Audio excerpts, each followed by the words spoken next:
Bismillahirrahmanirrahim. Assalamu alaikum class 1. That is our next topic. Our next topic is multiply word problem.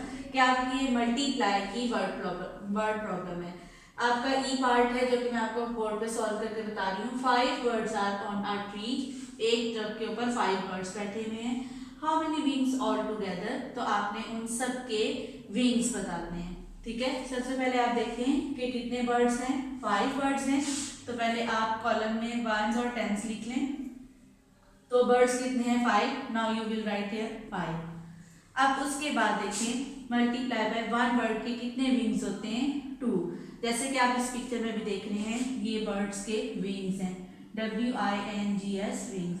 ये 1 और ये 2 wings हैं. जब आप वन बर्ड के विंग्स के साथ उसको मल्टीप्लाई कर देंगे तो आपका आंसर आ जाएगा. ठीक है. अब वन बर्ड के 2 विंग्स हैं 1 and 2. Now you will write here 2. तो आप इसको किसके साथ मल्टीप्लाई करेंगे विंग्स के साथ. तो 2 5s are 10. तो 5 बर्ड्स के कितने विंग्स हो गए 10 विंग्स हो गए. Thank you girls. बाकी इससे जो जितने भी क्वेश्चन है पेज नंबर 96 पे वो आप लोग खुद करेंगे. Thank you girls.